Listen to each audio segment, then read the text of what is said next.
10th. Welcome to Arya Public Online English Classes.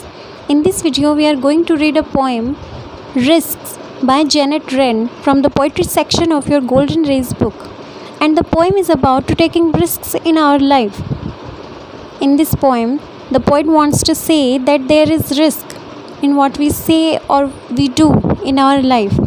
Means हमारी life में हम जो भी एक्टिविटीज़ करते हैं उन सब में एक रिस्क इनहेरेंट होता है और इस रिस्क को हमें लेना ही पड़ता है। अगर इस रिस्क को हम अवॉइड करते हैं, इस रिस्क को लेने से हम बचते हैं तो हम हमारी लाइफ में कुछ भी अचीव नहीं कर पाते हैं। तो हमारी लाइफ में हमें फियरलेस होने के लिए और हमारी लाइफ में कुछ अचीव करने के लिए हमें वो रिस्क लेना बहुत ज़रूरी होता है। यही इस पोएम की थीम है। So let's read about the poem. Human life is full of risk. Human life क्या है? फुल ऑफ रिस्क है, खतरों से भरी है। There is risk in what we say. Risk है कहाँ? इन वॉट वी से, जो हम करते हैं और डू, जो हम कहते हैं और करते हैं उनमें क्या है? एक रिस्क इनहेरेंट है, एक रिस्क निहित है, एक खतरा निहित है उन सब में। इफ़ वी वॉक, अगर हम चलते हैं, there is risk to fall, तो उनमें गिरने का खतरा है। चलते हैं तो गिरने का खतरा है।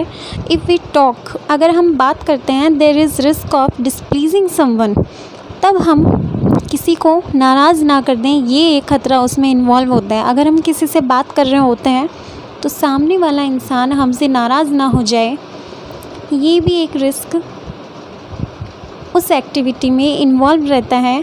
So risk is a part and parcel of our life. So risk क्या है? हमारी लाइफ का एक पार्ट है and parcel of our life. जैसे कि पार्सल होता है, पार्सल हमारे लिए आते हैं और हमें मिलते हैं, तो वैसे ही रिस्क क्या है? हमें हमारी लाइफ के किसी भी फेज़ में हमें रिस्क को उठाना पड़ सकता है और हमें रिस्क हमारे सामने आ सकते हैं, कोई भी खतरा हमारे सामने आ सकता है। सो रिस्क क्या है? Is a part and parcel of our life. Risk avoiding people may feel safe and comfortable for a time. Risk avoiding people, अभी जो खतरा उठाने से जो लोग बचते हैं वो क्या करते हैं? may feel safe, वो सेफ़ यानी सुरक्षित महसूस कर सकते हैं। and comfortable for a time, और कुछ समय के लिए वो शायद आरामदायक जो स्थिति होती है उसमें भी वो रह सकते हैं कुछ देर के लिए। बट लेकिन दे कैन डू नथिंग, लेकिन वो कुछ भी नहीं कर सकते हैं। एंड अचीव नथिंग, लेकिन वो कुछ अचीव नहीं कर पाते हैं। Achieve means to get something, वो कुछ भी प्राप्त नहीं कर पाते हैं। For fear of bad results, कि अगर इस काम को हम कर लेंगे तो इस काम का क्या नतीजा हो सकता है, इस डर के चक्कर में वो कुछ कर भी नहीं पाते हैं और उन्हें कुछ मिल भी नहीं पाता है। टू ओवरकम दिस फियर, सो इस डर से बचने के लिए या इस डर से बाहर आने के लिए वी नीड करेज, हमें क्या है? एक साहस की ज़रूरत होती है। Without taking risk our talents remain useless. बिना रिस्क लिए हमारे जो टैलेंट्स हैं, हमारी जो प्रतिभाएं हैं वो अनुपयोगी हो सकती है, या जो प्रतिभाएं हैं वो व्यर्थ जा सकती हैं। The parish man without development of his talents is like an animal, वो क्या करते हैं? रूइन करते हैं जो इंसान की जो प्रतिभाएं हैं उनको विकसित होने से। Without development of his talents, उनकी प्रतिभा को विकसित होने से वो बचाते हैं। इज़ लाइक एन एनिमल, और वो क्या होता है? एक जानवर की तरह वो हो जाता है क्योंकि वो रिस्क नहीं लेता है। और रिस्क टेकिंग पर्सन, जो रिस्क टेकिंग पर्सन होता है, जो खतरा उठाने वाला जो व्यक्ति होता है, वो क्या होता है? फियरलेस, यानी उसको किसी भी चीज़ का डर नहीं होता है, वो एक निडर व्यक्ति होता है। एंड हैज़ अनडिफिटेड करेज, और उसके पास एक अदम्य साहस होता है जिस साहस को कोई भी नहीं हरा पाता है। सो पोएम बहुत ही अच्छी है। इसमें जीवन में आने वाले खतरों के बारे में बताया गया है कि जो खतरे होते हैं वो जीवन की किसी भी गतिविधि में हो सकते हैं, चाहे वो हंसना हो, चाहे रोना हो, चलना हो, एवरीथिंग, कुछ भी अगर हम एक्टिविटी करते हैं तो उन सब में एक रिस्क जो है वो इनहेरेंट होता है। Start reading the poem. The poem risks, a poem by Janet rain. Janet rain की पोइम है जिसमें हमें रिस्क के बारे में बताया गया है कि किस तरह हमारी डेली एक्टिविटीज़ जो होती हैं या कुछ भी हमारी लाइफ के जो एक्शंस होते हैं उन सब में एक रिस्क इनहेरेंट होता है। सो आइए फर्स्ट स्टेंजा को हम रीड करते हैं। To laugh is to risk appearing the fool, to weep is to risk appearing sentimental, to reach out to another is to risk involvement, to expose feelings is to risk exposing your true self. In the first stanza, the poet wants to say that every activity of our life has a risk. जो भी हम activity हम करते हैं हमारी life में, चाहे वो डेली एक्टिविटी, जैसे कि हमें समरी में बताया गया कि अगर हम चलते हैं तो हमें गिरने का ख़तरा है, अगर हम किसी से बात करते हैं तो सामने वाले के नाराज़ होने का हमें ख़तरा है। तो इस तरह जो हमारी जो डेली रूटीन जो एक्टिविटीज़ हैं उनके बारे में भी पोइट ने बहुत ही अच्छे से बताया कि हमारा जो हंसना है वो भी किस तरह इसमें शामिल हो सकता है, उसमें किस तरह का रिस्क इसमें इनहेरेंट हो सकता है, वो देखते हैं हम। To laugh is to risk appearing the fool, जो हंसना है उसमें भी इज़ टू रिस्क खतरा है अपेयरिंग द फूल, मूर्ख समझ लिए जाने का, कि हम किसी के सामने लाइक अ फूल तो अपेयर नहीं हो रहे, कि हम सामने वाले को मूर्ख तो प्रतीत नहीं हो रहे, कि अगर हम किसी के सामने हंस पड़ते हैं तो सामने वाला कहीं हमें मूर्ख ना समझ ले, ऐसा उसमें खतरा निहित होता है। To weep is to risk appearing sentimental, अगर किसी के सामने रो पड़ते हैं तो सामने वाला व्यक्ति हमें बहुत ज़्यादा कहीं भावुक व्यक्ति ना समझ ले कि ये व्यक्ति तो बहुत ही इमोशनल है, तो हमें एक भावुक व्यक्ति समझ लिए जाने का खतरा होता है। To reach out to another, reach out here means to help someone, यहाँ रीच आउट का मतलब है किसी की हेल्प करना। सो अगर हम किसी की हेल्प करते हैं, किसी को अप्रोच करते हैं किसी चीज़ के लिए, किसी की मदद करते हैं, तो उसमें भी एक खतरा इन्वॉल्व होता है। और वो रिस्क कौन सा इन्वॉल्व होता है? Is to risk involvement. Involvement means कि इसमें हमारी भी कोई साझेदारी हो सकती है या हमारा कोई स्वार्थ इसमें निहित हो सकता है कि हम दूसरों की मदद क्यों कर रहे हैं, तो वो जो मदद है हमारी उस पर भी सवाल उठ सकते हैं, उसमें भी एक रिस्क निहित है। To expose feelings is to risk exposing your true self.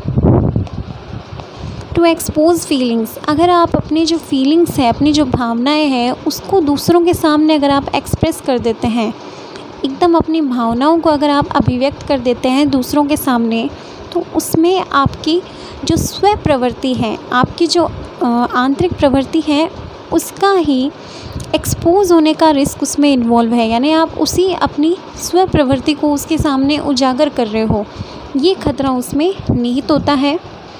To place your dreams, ideas before a crowd is to risk their loss. To love is risk not being loved in return.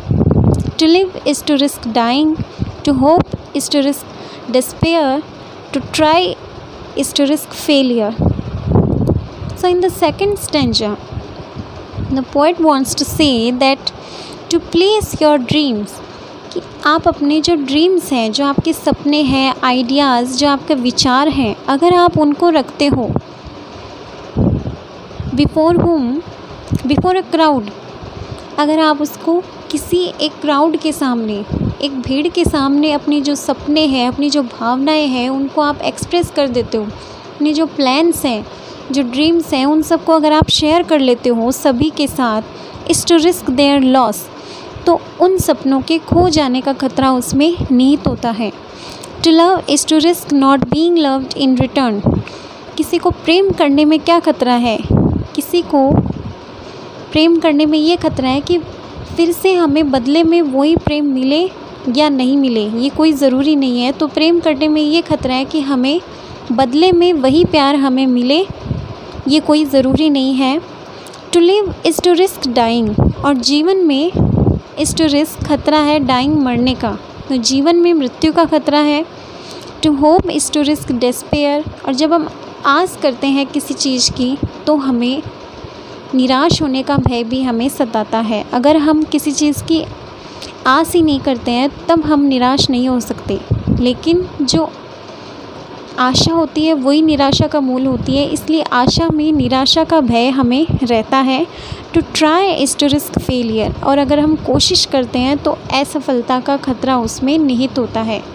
जाहिर सी बात है, अगर हम किसी चीज़ के लिए try करते हैं तो उसमें फेलियर होने का रिस्क तो हमेशा रहता ही है और वो हमें लेना ही पड़ता है।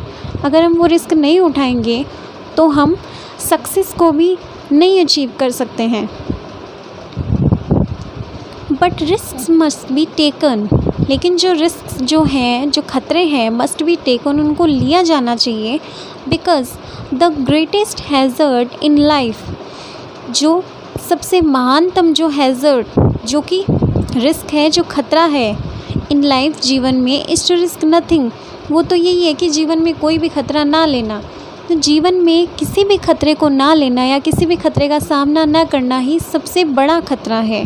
The person who risk nothing, जो कोई भी खतरा नहीं लेता है, डज़ नथिंग, कुछ भी नहीं करता है, हैज़ नथिंग, तो उसके पास कुछ भी नहीं होता है, यानी कि वो लाइफ में कुछ भी अचीव नहीं कर पाता है। अगर हमें लाइफ में सक्सेस मिलती है तो हम वो रिस्क लेते हैं, हम वो रिस्क उठाते हैं कि अगर हम फेल भी हो गए तो कोई बात नहीं, हमने रिस्क लिया है तो हम पास भी हो सकते हैं।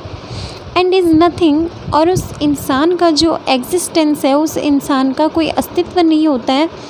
वो एक like an animal, they live their life, वो एक जानवर की तरह अपनी जीवन को जीते हैं और उनके जीवन का कोई एम नहीं होता है, कोई भी उद्देश्य नहीं होता है। एक उद्देश्यहीन जीवन वो जीते हैं जो लोग अपने जीवन में खतरों को नहीं उठाते हैं। दे मे अवॉइड सफरिंग एंड सोरो, वो क्या कर सकते हैं, अवॉइड, बच सकते हैं।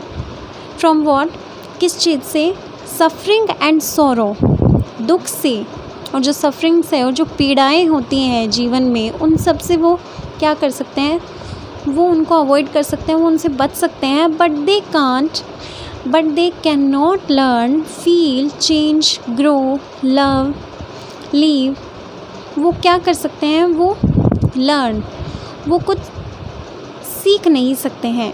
अगर हम लाइफ में रिस्क नहीं लेंगे तो हम सीखेंगे कैसे? अगर हम एक बार किसी चीज़ को करने में फ़ेल होते हैं तो दूसरी बार हमें उस चीज़ को प्राप्त करने की जो संभावना होती है वो दुगनी हो जाती है, क्योंकि उस चीज़ को ट्राई करने से हम बहुत कुछ सीखते हैं और दूसरी बार हमें जो सफलता मिलने की जो संभावना है वो दुगनी हो जाती है। So if they avoid taking risk, अगर वो रिस्क लेना अवॉइड करते हैं तो वो क्या करते हैं, दे कांट लर्न, वो कुछ सीख नहीं सकते हैं, फील, वो कुछ अनुभव नहीं कर सकते हैं, चेंज, वो अपनी लाइफ में कुछ चेंजेस भी नहीं ला सकते हैं, यानी उनके जीवन में जो चेंजेस आना चाहिए वो नहीं आता है। वो एक ही तरह की ज़िंदगी को वो जीते हैं विदाउट टेकिंग रिस्क, बिना जीवन में खतरे उठाए वो एक सादा जीवन जीते रहते हैं। ना ही उन्हें कुछ मिलता है, ना ही वो करते हैं और ना ही उनका कोई अस्तित्व होता है। ग्रो, कि वो उनका जो डेवलपमेंट होता है उनकी लाइफ में, उनका कुछ विकास नहीं हो पाता है। लव, वो किसी से प्रेम भी नहीं कर पाते हैं, क्योंकि उनको ये खतरा रहता है कि बदले में उनको वही प्यार मिलेगा कि नहीं मिलेगा, इस डर से वो किसी को प्रेम भी नहीं कर पाते हैं। लाइफ, अपना जीवन हंसी खुशी से जी भी नहीं पाते हैं। चेन्ड बाय देयर सर्टिट्यूड्स, उनकी जो निश्चित प्रवृत्तियां हैं, जो उन्होंने जो सीमाएं अपने लिए सोच रखी है, वो उनसे सीमित रहते हैं, चेन्ड, उनसे बंधे हुए रहते हैं। दे आर अ स्लेव, वो एक दास की तरह होते हैं, एक्चुअल में वो दास ही होते हैं। They have forfeited their freedom, और वो फोरफिटेड, वो क्या करते हैं, forfeited means to loss something, जो हमारा राइट होता है, जो हमारा अधिकार होता है, उनसे हम जब वंचित हो जाते हैं, हम उसको खो देते हैं, तो उसको बोलते हैं forfeit. They have forfeited there freedom, और वो अपनी स्वतंत्रता से वंचित रह जाते हैं। तो इस तरह इस पोएम में रिस्क लेने को बहुत ही अच्छा बताया गया है कि अगर हम लाइफ में रिस्क ही नहीं लेते हैं तो हम लाइफ में कुछ भी अचीव नहीं कर सकते। अगर हमें लाइफ में कुछ अचीव करना है, कुछ बनना है, तो हमें रिस्क लेना पड़ता है। और लाइफ की हर एक्टिविटी में, लाइफ के हर फेज़ में हमें कोई ना कोई रिस्क हमारे सामने आता ही है। हमारी हर एक्टिविटी में एक रिस्क इनहेरेंट होता है। सो इस पोएम से हमें यही मैसेज मिलता है कि हमें हमारी लाइफ में रिस्क लेके हमें एक फ़ियरलेस पर्सन बनना चाहिए, जो कि एक नीडर इंसान होता है वैसा हमें बनना चाहिए। क्योंकि नीडर इंसान होता है उसी के सामने जो एक अदम्य साहस होता है, अदम्य साहस के थ्रू वो अपनी लाइफ में कुछ भी अचीव कर सकता है, सफलता प्राप्त कर सकता है। So that's all for this video. Till the next video, keep practicing and keep learning.